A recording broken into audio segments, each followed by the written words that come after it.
한동안 야곱의 이야기가 이어지다가 이제 창세기 37장부터 요셉의 이야기가 시작되는 것을 확인합니다. 주중에 앞부분을 먼저 나누었는데 앞부분 생각해 보시면 야곱에게 12아들이 있었고 그들 중 야곱은 요셉을 가장 사랑했다라고 말씀을 드렸어요. 4명의 아내 중에 야곱이 가장 사랑했던 아내가 라헬이었고 그 라헬을 통해서 얻었던 첫 번째 아들이 요셉이었기 때문에 라헬이 세상을 떠난 다음에 아마 야곱에게 요셉을 바라보는 마음 더 커지지 않았는가 싶습니다. 라헬을 생각할 때마다 요셉이 떠올랐고 요셉을 더 잘해줘야겠다 이런 생각했었을 수 있는 거죠. 그래서 분명히 형들이 있었지만 그에게 눈에 띄는 채색 옷을 입혔다. 어떤 이들은 이 채색 옷이 단순히 그냥 화려한 옷을 넘어서 상속자를 의미하는 복장이었다라고도 설명하거든요. 위에 형들이 많이 있는데 이 아들에게 내가 상속권을 주겠다. 이 아들이 장자 역할이다. 이런 의미를 부여해서 이 옷을 입혔다고 설명하는 분들도 계세요. 대놓고 편애를 한 거지요. 그렇게 아버지 야곱이 아들 요셉을 사랑했답니다. 하지만 이러한 야곱의 편애는 형들의 시기와 질투로 이어졌어요. 그리고 그런 부정적인 감정은 이제 오늘 본문에서 보시면 동생 요셉을 팔아 넘기는 행위로 이어지게 되는 것을 확인합니다. 야곱의 편애가 요셉이 경험한 고난의 빌미, 시작이 되었다는 것을 알 수 있는 부분이지요. 이 부분을 대하면서 생각해 보니까 우리가 비슷한 이야기를 나눴던 기억이 있습니다.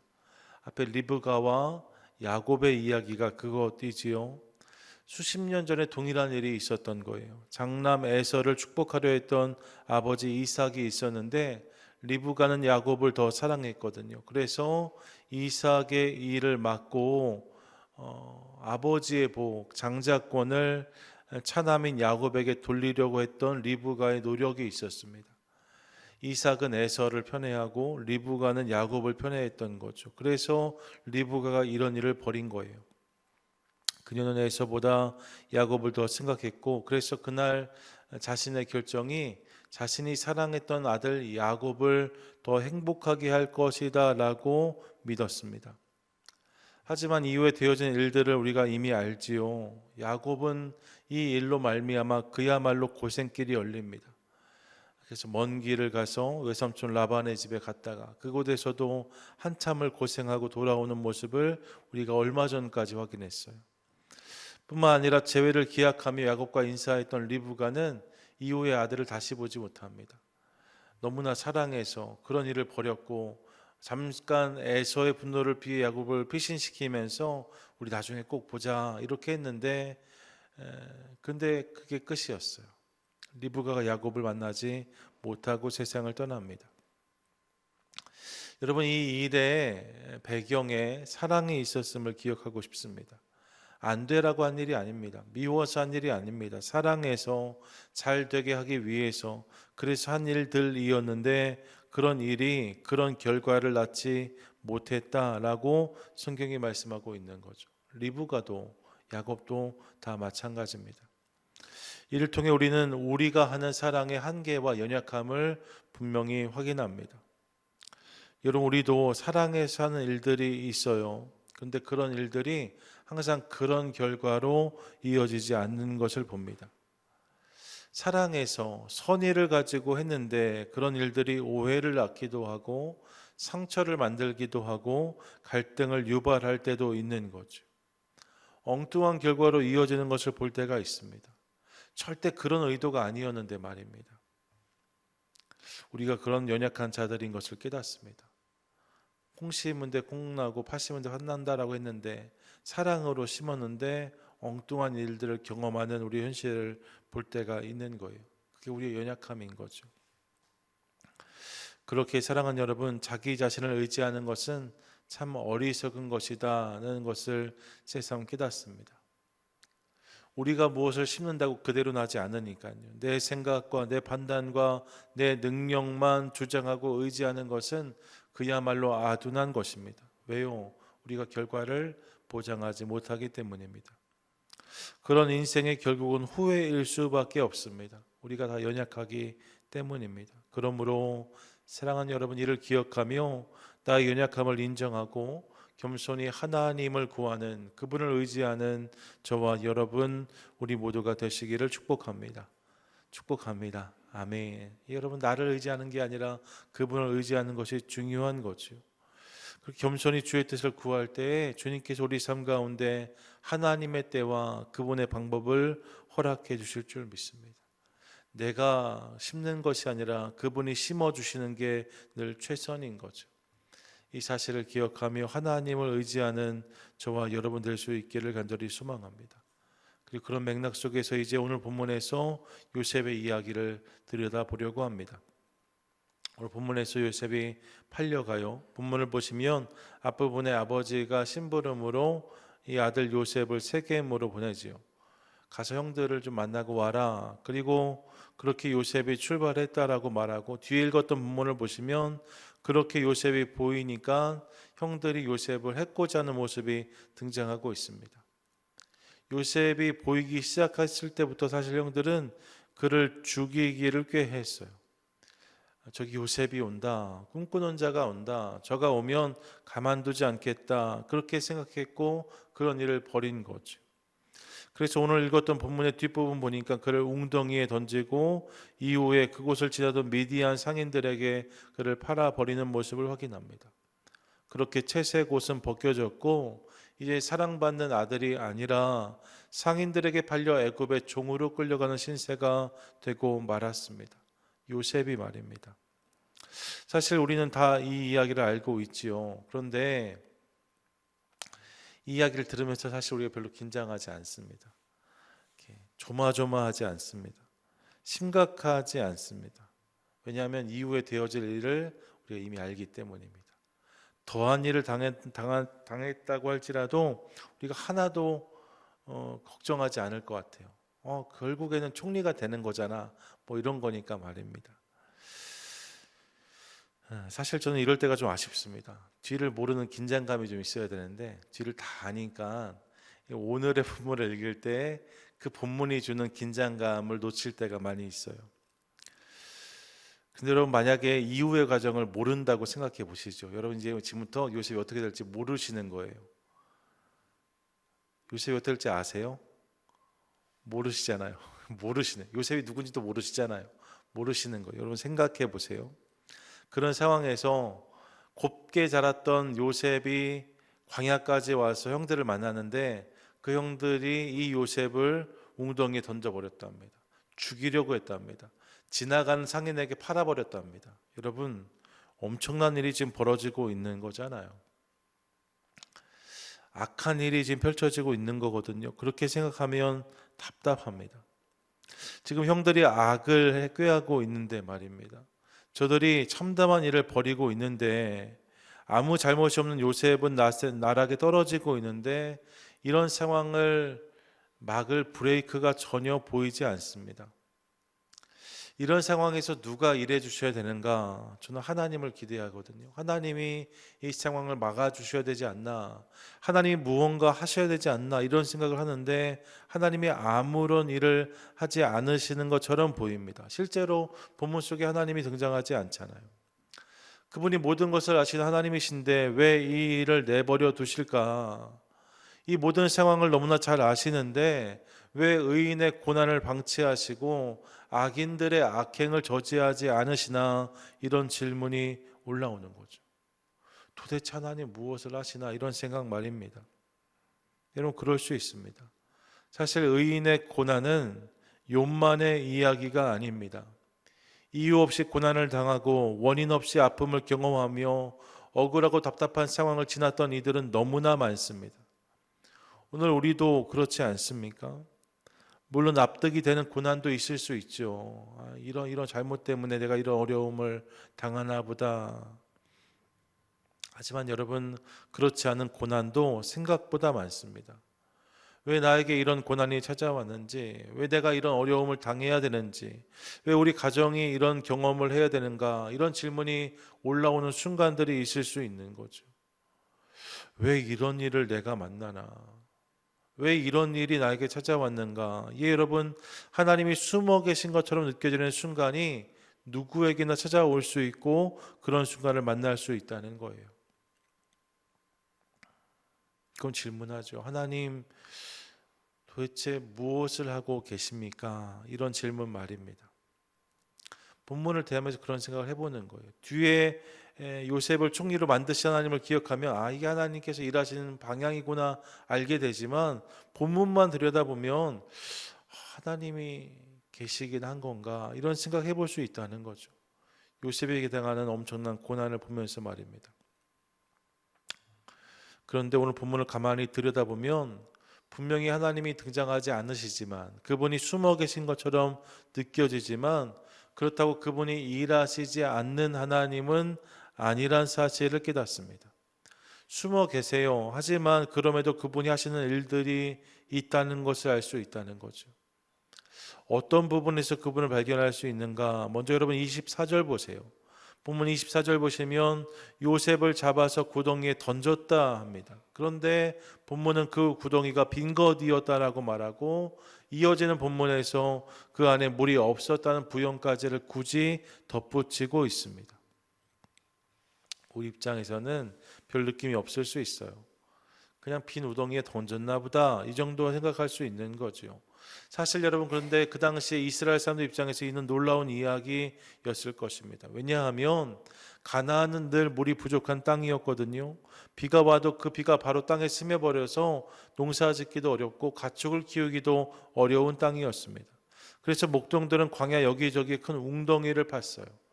이렇게 벼시 잘 닿지 않는 그래도 물이 좀 꽤 오랫동안 저장될 만한 곳에 웅덩이를 파고 우기가 되었을 때 비가 오면 그곳에 물이 차게 만들었습니다.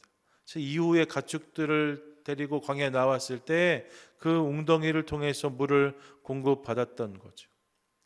그러니까 광야에서 만나는 웅덩이는 대부분 물 웅덩이였습니다.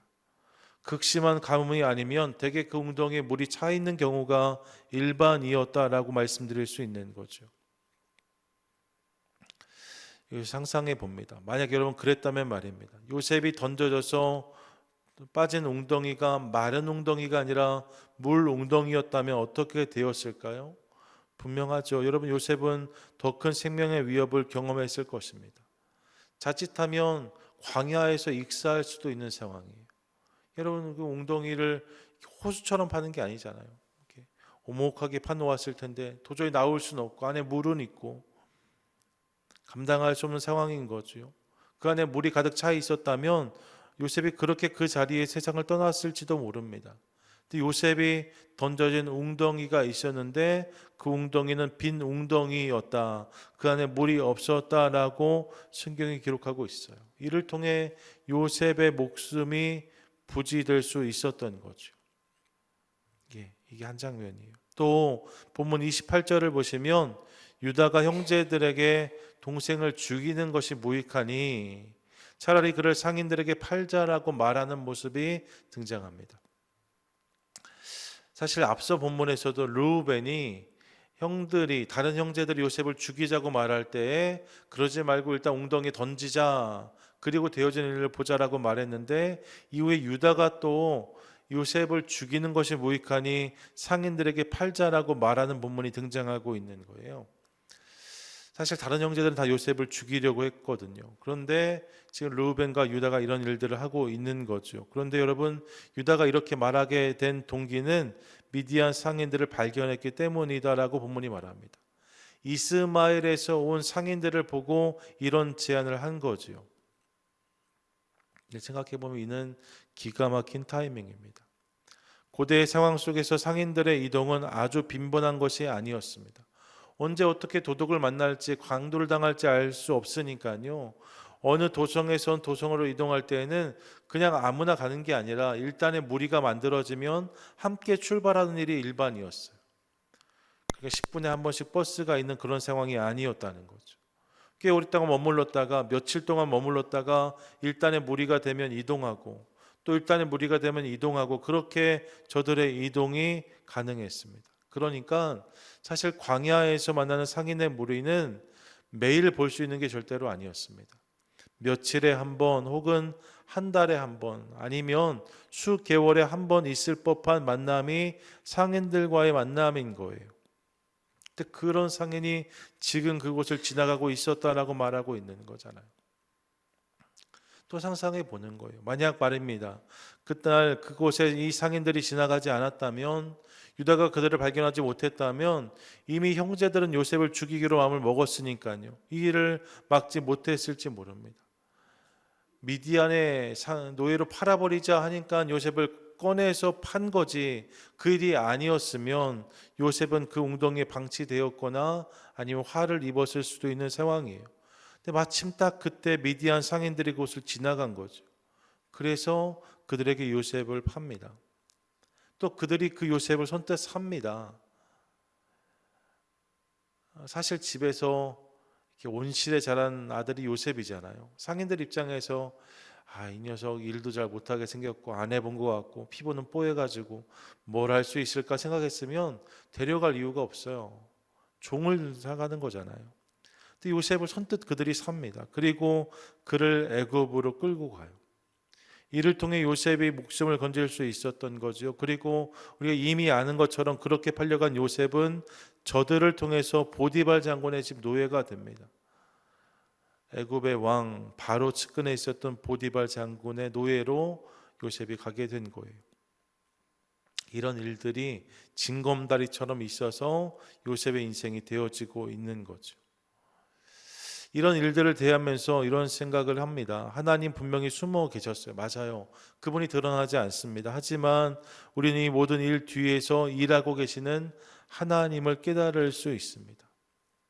요셉의 웅덩이에 던져졌는데 그 웅덩이가 물 웅덩이가 아니라 빈 웅덩이였던 것도, 또 자칫하면 목숨의 위협을 경험할 수밖에 없는 상황이었는데 마침 그 순간 그에게 활로가 되는 미디안 상인들이 지나간 것도 사실 예사의 일이 아니었다는 거죠.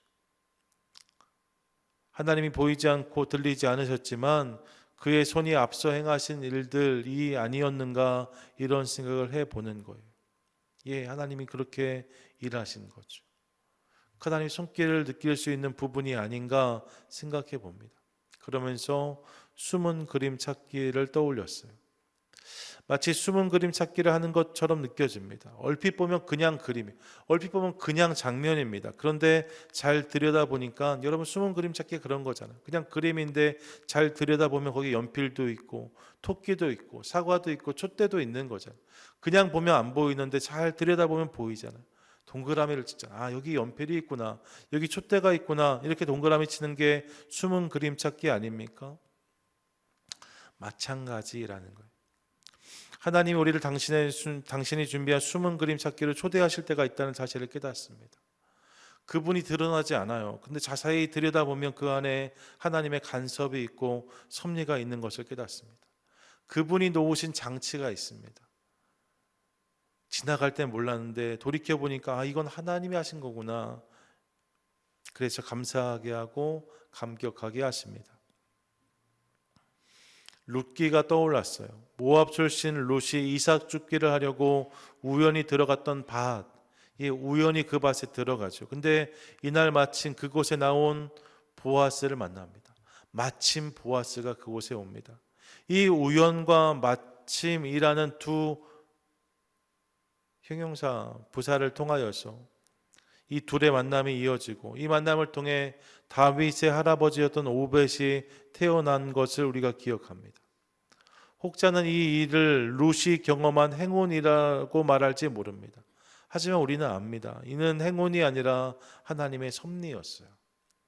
시어머니 나오미와 나오미의 하나님을 붙잡았던 룻의 믿음에 대해서 하나님이 일하신 결과가 바로 이 일이었던 것을 깨닫게 되는 거죠. 그렇게 하나님 우리 인생 가운데 일하신다는 거예요.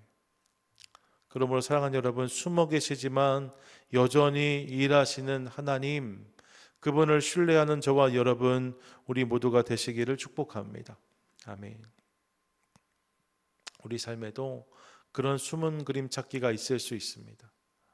보이지 않는 것처럼 느껴지고 들리지 않는 것처럼 느껴지지만, 하지만 숨은 그림 찾기처럼 가만히 믿음의 렌즈로 들여다보면 하나님께서 허락하신 장치들이 있을 수 있는 거죠. 제가 몇 달 전에 그 박장훈이 수술하실 때 되게 급한 상황이라서 빨리 검사를 받아야 되는데 날짜가 너무 늦게 잡혀서 애를 먹으셨거든요. 그런데 이렇게 기도하면서 기다렸더니 어느 날 갑자기 전화가 와서 검사를 2개 받으셔야 되는데 하나를 앞에 스케줄 비어서 빨리 받으실 수 있게 됐으니까 와보라고. 그래서 권사님 기도하면서 갔더니 마침 그 다른 검사 하나 받는 게 스케줄이 그날 바로 또 난 거예요. 그래서 2 검사를 하루에 받고 수술하셨던 기억을 하거든요. 그때 권사님이 너무나 감격해 하시면서 너무나 걱정했는데 검사가 늦어질까 봐 하나님이 이렇게 하셨다 고백하셨던 일을 기억합니다. 그런 일들을 하시는 거죠. 이 우연과 마침을 통해서 숨겨 놓으신 것처럼 들여다보면 발견되어지는, 남들은 요행이라고 행운이라고 말하지만 그게 아니라 하나님의 필연과 섭리로 만들어 가시는 우리 인생을 깨닫게 되어진다는 거예요. 여러분, 그런 일들이 우리 삶 가운데도 있고 있을 것입니다. 그러므로 사랑하는 여러분, 우리 인생이 나의 우연이 아니라 하나님의 필연 안에 있음을 기억하며 그분을 기억하고 바라보는 저와 여러분, 우리 모두가 되시기를 축복합니다. 축복합니다. 아멘. 여러분, 우리 삶에도 어려움이 찾아올 수 있습니다. 우리 미숙함이 만들어내는 어려움이 있을 수 있고 악인들의 사악함이 만들어내는 위기의 순간들도 있을 수 있습니다. 그런데 오늘 본문을 보세요. 그런 일들보다 하나님의 섭리와 간섭은 더욱 디테일하고 큰 것인 것을 깨닫습니다. 하나님이 빈 웅덩이와 미디안 상인들을 준비하심으로 요셉을 구해주셨고 그렇게 우리 삶 가운데도 일하시겠다라고 말씀하세요. 나를 위해 준비된 빈 웅덩이가 있습니다. 나를 위해 준비된 지나가는 만남이 있습니다. 그런 일들을 통해서 우리 인생을 세워가시겠다고 말씀하고 계신 거예요. 그런 일들을 통해 당신의 역사와 구원을 우리의 삶 가운데 이루시겠다라고 말씀해 주십니다.